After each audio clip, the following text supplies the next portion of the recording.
Sister குஷி குஷியா இருக்கிறீங்களா? ஓம் சாந்தி brother, Kush குஷியா இருக்கேன். இன்னைக்கு வந்து இம்ரான் குடும்பத்தினர் 3வது அத்தியாயத்துல 165வது வசனம் பார்க்க போறோம். அதுக்கு முன்னாடி இருந்தது ரொம்ப சூப்பரா இருந்துச்சு, இப்பவும் ரொம்ப சூப்பரா இருக்கும். 165 சிஸ்டர். Okay sir. இன்னும் உங்களுக்கு ஒரு துன்பம் ஏற்பட்ட போது நிச்சயமாக நீங்கள் இது போன்று இருமடங்கு துன்பத்தை ஏற்படுத்தி விட்டிருந்தீர்கள். இது எவ்வாறு ஏற்பட்டது என நீங்கள் கேட்டீர்களா? நீங்கள் நம் தூதருக்கு மாறு செய்ததால் உங்களிடமிருந்துதான் இது ஏற்பட்டது என்று நீர் கூறுவீராக. நிச்சயமாக அல்லாஹ் ஒவ்வொரு பொருளின் மீதும் மிக்க ஆற்றலுடையவன். சூப்பர். இதுதான் லா ஆஃப் கர்மா, முன்ஜென்மம் எல்லாத்தையும் சொல்ற விஷயம். நம்ம நிறைய வீடியோல ஜென்ரல் வீடியோல சொல்லியிருப்போம், உங்களுக்கு எவ்வளவு தண்டனை கிடைத்தாலும் நீங்க பண்ண பாவத்துக்கு ஒப்பிடும்போது நீங்க அடையிற துக்கம் வந்து துக்கமே கிடையாது. அதுக்கு ஈக்குவலான தண்டனையே கிடையாது. அந்த அளவுக்கு அதிகமா செஞ்சிருப்பீங்க, முடிஞ்ச அளவுக்கு கடவுள் கம்மியா தான் தண்டனை கொடுப்பார். ஸோ அதுதான் இங்க சொல்லப்பட்டிருக்கு. இங்க வந்து 2 போர் நடந்த மாதிரி ஒரு சுச்சுவேஷனை உண்டு பண்ணி சொல்றாங்க. அப்ப ஏன் எதனால நினைச்சுன்னா, இதை விட டபுள் மடங்கு நீ பண்ணி இருக்கிற, இத கடவுள் பண்ணல, நீ தான் பண்ணி இருக்கிற அப்படின்னு தான். ஸோ இங்க வந்து தூதருக்கு மாறு செய்ததால்ன்றது இவங்க பிராக்கெட்ல போட்டுக்கிட்டாங்க, இவங்க எடுத்துட்டு வர மீனிங்க்கு எடுத்துட்டு வரணுன்றதுக்காக. ஒரிஜினல்ல அதுலயே பிராக்கெட்ல தானே போட்டிருக்கிறாங்க. அப்படியே படிச்சீங்கன்னா இந்த போர் எல்லாமே இவங்க போட்டுக்கிட்டது தான் பிராக்கெட்ல. அங்க என்ன வருதுன்னா, இன்னும் உங்களுக்கு ஒரு துன்பம் ஏற்பட்ட போது நிச்சயமாக நீங்கள் இது போன்று 2 மடங்கு துன்பத்தை ஏற்படுத்தி விட்டிருந்தீர்கள். இது எவ்வாறு ஏற்பட்டது என நீங்கள் கேட்கிறீர்களா? உங்களிடம் இருந்தேதான் இது ஏற்பட்டது. அதான் கர்மா. நீங்க செய்த கர்மாவினால் தான் இது வருகிறது. ஊனமா பிறந்தாலும் சரி, ஏழையா பிறந்தாலும் சரி, இதை விட பயங்கரமாக நீங்க மற்றவர்களுக்கு துக்கம் கொடுத்துட்டு தான் இங்க வந்திருக்கிறீங்கன்றத புரிஞ்சுக்கணும். அதை புரிஞ்சுக்கிட்டாலே இதுவே இப்படின்னா, அதுவும் கடவுள் கிடைத்தே இல்லையா, கடவுளுடைய ஞானம் பிரம்மகுமாரிகள் மூலமாக எடுத்தே உங்களால தாங்க முடியலன்னா, எடுக்காத போது அவங்க எவ்வளவு கஷ்டப்பட்டிருப்பாங்கன்னு யோசிச்சு பார்க்கணும்.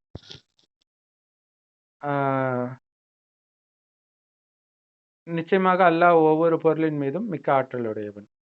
ஸோ ரொம்ப சிம்பிள். அந்த பிராக்கெட்ல இருக்கிறத எடுத்துட்டாலே உங்களுக்கு அர்த்தம் புரிஞ்சிடும். பிராக்கெட்ல இருக்கிறத போடுறது தான் உங்களுக்கு மண்டைய குழப்பம். என்னடா அப்ப அந்த போர் போட சொன்னதும் அவரு தானே, இப்ப எதுக்குன்னு அதுக்கு வந்துடக்கூடாதுன்றதுக்காக நீங்க நபிக்கு மாறு செஞ்சீங்களா அதனாலன்ட்டு அப்படியே ஒன்னொன்னா அந்த கண்ணு காது மூக்கு இதெல்லாம் வச்சு வச்சு வச்சு வச்சு வச்சு உண்மையை விட்டு ரொம்ப தூரத்துக்கு அழைச்சிட்டு போயிடுறாங்க. ஸோ அதுதான் அதெல்லாம் கட் பண்ணிட்டா வர்றதுதான் சாரம். அது பிரம்மகுமாரிகள் ஞானத்தை பார்க்கும்போது இதுதான் சாரம். இதுல இருந்து வர விஸ்தாரங்கள் தான் பைபிள், குரான், மகாபாரதம், ராமாயணம் எல்லாமே. சாரத்தை வைக்காமல் உங்களுக்கு விஸ்தாரம் புரியாது.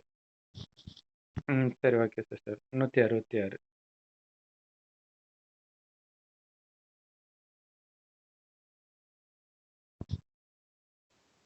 இன்னும் 2 படைகளும் சந்தித்த நாளன்று உங்களுக்கு ஏற்பட்டவைகளான துன்பங்கள் அல்லாவின் கட்டளைப்படியேதான் ஏற்பட்டது. இன்னும் உண்மை விசுவாசிகளை அறிவதற்காகவே செய்தான். இங்க 2 கூட்டத்தினர் அப்படிங்கிறதே வந்து இங்க சண்டை போடுற விஷயமே கிடையாது. கடவுளின் வழிபடி நடப்பவர்கள், வழிபடி நடக்காதவர்கள். அவர்கள் இந்த ஞானத்தை அடைந்தவர்களா கூட இருக்கலாம் இல்லையா. இந்த ஞானத்தை எடுத்த உடனே அப்படியே எல்லாம் மாறிட போறது கிடையாது இல்லையா. ஒரு சிலர் தான் மாறுவாங்க. ஸோ இந்த ஞானத்தை அடையாதவர்களாகவும் இருக்கலாம், அடைந்தவர்களாகவும் இருக்கலாம். ஆனா கடவுளின் வழிபடி நடக்காதவர்கள்.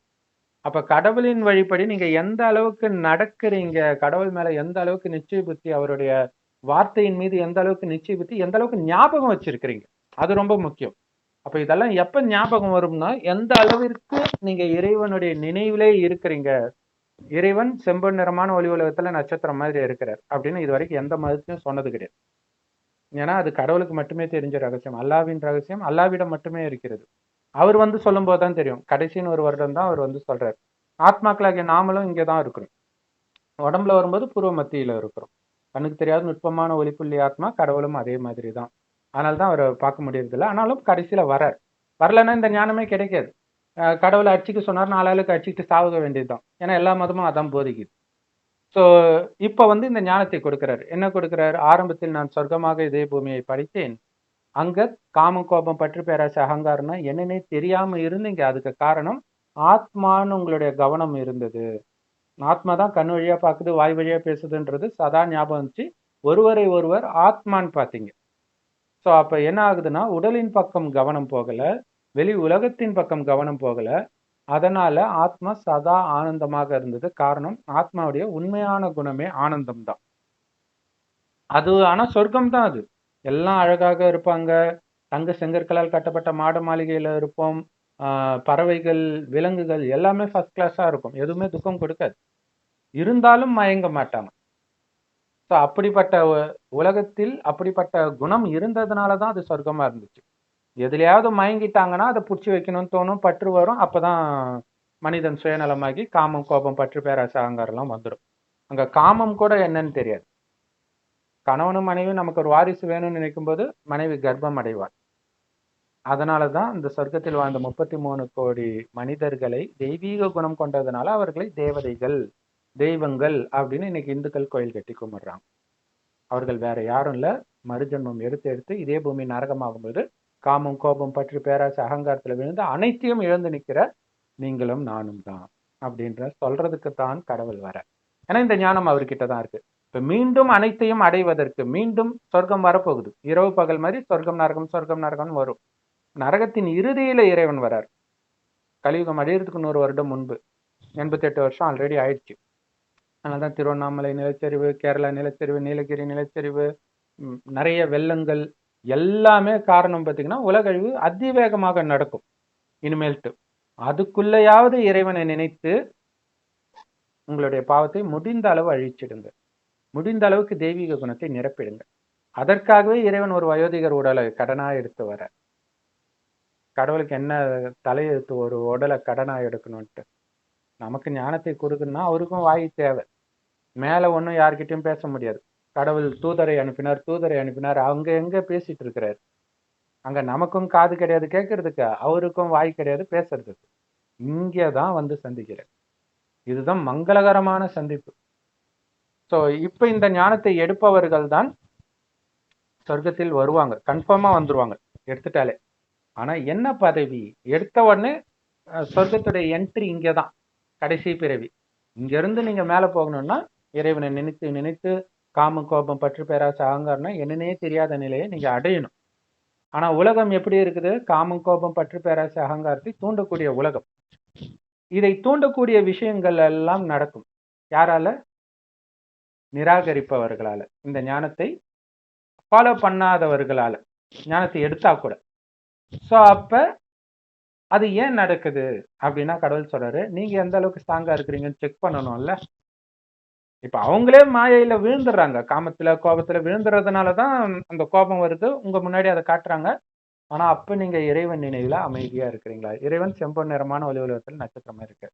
ஆத்மா பூர்வ மத்தியில நட்சத்திரம் மாதிரி இருக்குது. உடம்புன்றதே மறந்துடுங்க. வெறும் ஆத்மா, நான் செத்துட்டேன். உடம்பு இல்லைன்னா செத்துட்டேன்னு தானே அர்த்தம். இப்ப இந்த ஆத்மா சொர்க்கத்துக்கு போகணும்.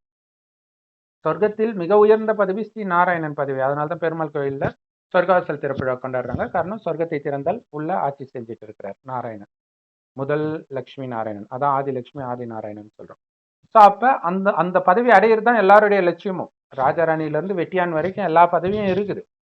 ஆனா ஃபர்ஸ்ட் ரேங்க் எடுக்கிறது தானே எல்லாருடைய லட்சியமும் இருக்கும். ஸோ அப்படி போறதுக்கு நீங்க தகுதியா செக் பண்ணுவார். அதுதான் சீதையை ராவணன் கிட்ட இருந்து கடத்திட்டு வந்த, ராவணன் கிட்ட இருந்து மீட்டுட்டு வந்த பிறகு அக்னி பரீட்சை வைக்கிறார் ராமர். அங்க ராமர்ன்றது கடவுளை குறிக்குது. சீதைன்றது ஆத்மாக்களாகிய நாம காமம் கோபம் பற்று பேராசை அகங்காரம், இந்த 5 விகாரம் ஆணிடமும் இதே 5 விகாரம் பெண்ணிடம் உள்ள இணைந்த ரூபம் தான் 10 தலை ராவணனை தவிர ராமாயணத்துல போட்டிருக்கிற மாதிரி 10 தலை சுமந்துக்கிட்டு யாரும் இல்லை. எந்த மதத்தில் உள்ள விஷயங்களும் நிஜத்தில் நடந்தது கிடையாது. ஸோ அவனை தான் சாத்தான்னு சொல்றது, மாயான்னு சொல்றது. இப்ப அவன் கூட தான் இருந்திருக்கிறோம் 2500 வருஷம். இப்ப அவன்ல இருந்து நம்மளை விடுவிச்சு இட்டுட்டு வராருன்னா நீங்க உண்மையிலே மாறிட்டீங்களா? இல்ல உள்ளுக்குள்ள இருக்குதுன்னா அதை தூண்டுற மாதிரி சூழ்நிலை வந்தே தீரும். அதுதான் இருவரும் சந்திக்கும் பொழுது. நீங்க இந்து மதத்துல எல்லா புராண கதையும் பாத்தீங்கன்னா முனிவரும் ஒரு அரைக்கும் கல்யாணம் பண்ற மாதிரி இருக்கும். அரைக்கினா என்ன, இந்த ஞானத்தின் வழிப்படி நடக்காதவர்கள். இதுவரைக்கும் நாம அசுரர்களாக தான் இருக்கிறோம். காம கோபம் பற்று பேராசை அகங்காரன்ற அசுர குணம் கொண்டவர்களாக. இப்ப இறைவனுடைய ஞானத்தை எடுக்கிறது தான் அந்த முனிவர்னு சொல்றது. ஆனாலும் விழுந்துடுறாங்க இல்லையா? விஸ்வாமித்திரர் விழுந்துறாரு, நிறைய பேர் விழுந்துடுறாங்க.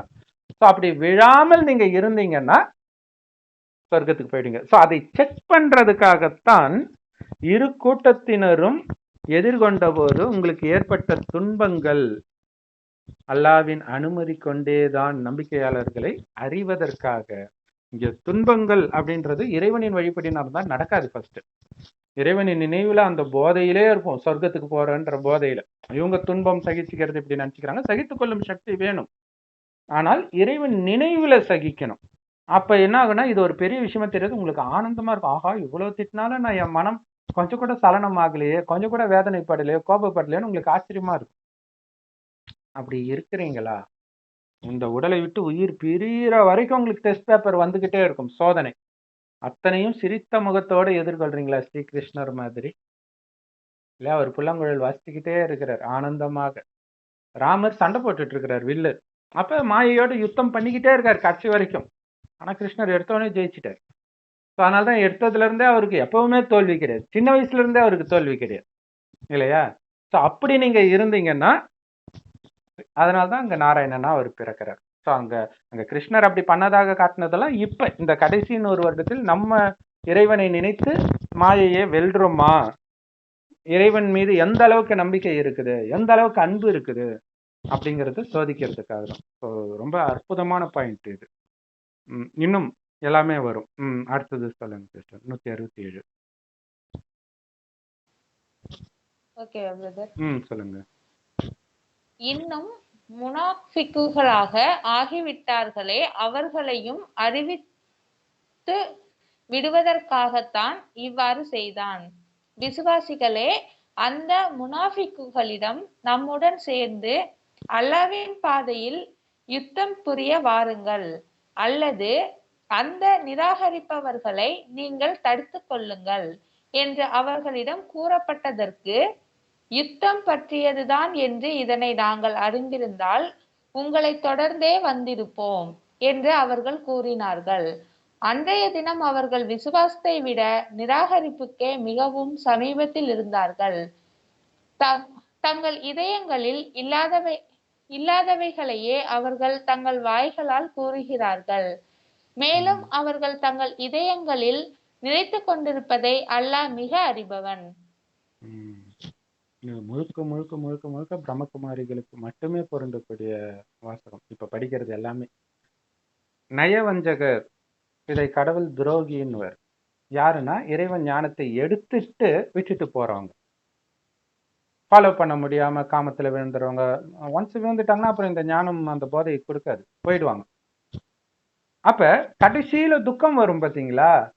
அப்ப நம்ம இறைவனை நினைத்து உடலை விட்டு போகும்போது அவங்க துடிப்பாங்க. ஐயோ, எங்களுக்கு இந்த ஞானத்தை சொல்ல. இப்ப கூட நிறைய பேர் பாத்தீங்கன்னா, எனக்கு சின்ன வயசுல ஞானம் கிடைச்சது, ஆனா எனக்கு அது புரியல, அதனால கல்யாணம் பண்ணிக்கிட்டேன், குழந்தை வந்துருச்சு, அப்பவே எனக்கு தெரிஞ்சிருந்தா நான் கல்யாணமே பண்ணியிருக்க மாட்டேன் நிறைய பேர் சொல்லுவாங்க. அதுதான் இங்க கடவுள் சொல்றாரு, பொய் சொல்றாங்க. ஏன்னா கடவுளுக்கு பக்கத்தை விட அவங்க இறை நிராகரிப்பின் பக்கம், அதாவது சாத்தானின் பக்கமே ரொம்ப இருந்தாங்க, அதிலே மூழ்கி இருந்தாங்க. ஸோ அதனால வாயினால அவங்க ஒன்று சொல்றாங்களே தவிர உண்மை அது கிடையாது. அது மாயான்னுவாங்க, நாடகம், விதி, விதிக்கப்பட்டது, அப்படி இப்படின்னு சொல்றாங்க இல்லையா? நம்ம இந்த அவங்களுக்கு ஞானத்தை கொடுத்தாச்சு. அல்லாவின் பாதையில் அறப்போர் மேற்கொள்ளுங்கள். அறப்போர் இல்லையா? வெற்ற போர் கிடையாது. இங்க அறத்தின் பக்கம் நடக்கிற போர் இது. மகாபாரத யுத்தமா இருந்தாலும் சரி, குரான்ல போட்டிருக்கிற யுத்தமா இருந்தாலும் சரி, பைபிள்ல போட்டிருக்கிற யுத்தமும் சரி, நமக்குள்ள இருக்கக்கூடிய விகாரங்களை அழிக்கக்கூடிய யுத்தம். வெளியில் இருப்பவர்களை கிடையாது.